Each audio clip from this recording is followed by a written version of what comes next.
这是一艘巴拿马籍的万吨货轮，长164米，宽28米，船上装载了3600吨木材，从非洲出发前往法国勒阿弗尔，在航行到西班牙海岸以北150海里的海域时，遭遇恶劣天气，失去稳定性，并发生40度倾斜。最后在海上漂浮1周后，才被救援船拖行到岸。由于长时间在海上经受波浪冲击，船体结构已经受损，该船最后被拉往土耳其阿利亚格的拆船港进行报废拆解。为了应对海上的狂风巨浪，万吨货轮是如何在大海中保持稳定性，防止这种船毁人亡的事故发生的呢？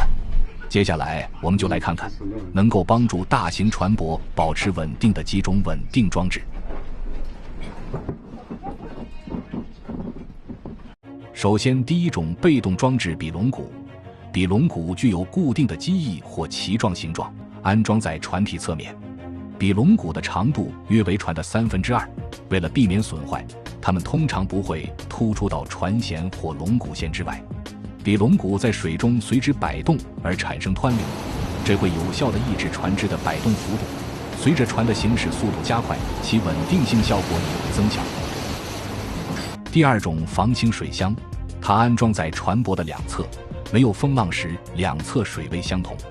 当船舶向右或向左倾斜时，低压侧的水位便会增加，帮助抵消船体摆动。水流通过下肢连接的泵或水面上方的气压进行控制。罐体之间液体的流动可以用简单的加速度计进行控制，也可以通过复杂的陀螺仪传感器，通过陀螺仪检测滚动的角度，检测出每一个波浪引起的船舶运动。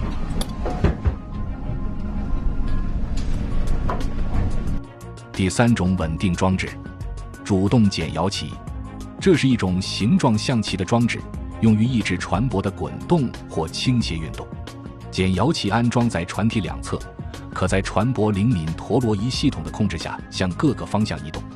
当船舶滚动或倾斜时，船舶的灵敏陀螺仪系统会以电液压的形式向激活系统发送信号。然而，当船以低于10节或每小时约18公里的速度行驶时，主动旗并不是很有效。前面这几种船舶稳定装置也只是辅助作用。如果面对滔天巨浪，无论是商船还是军舰，最好的办法还是提前规避。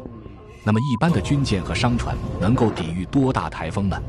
舰船抵御风浪的能力由舰船的大小结构、风的种类和海域水深综合决定的。军舰为了提高航速建造的都比较窄，所以军舰的抗风能力一般不如民用商船。大海中最安全船的吨位数在5至15万吨，抵御12级以下的风力应该都没啥问题。特别是这个区间的满载油轮安全性更高，30万吨或者更大的船，由于船体太长，遇到大风浪容易从中间折断。在海上的极端天气下，对船舶最大威胁的不是风浪，而是涌。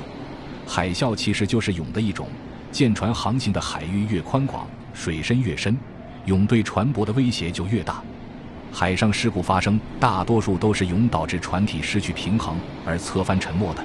舰船如果在大风浪涌中失去动力，那基本就宣告死刑，95%的舰船都会沉入大海或者搁浅。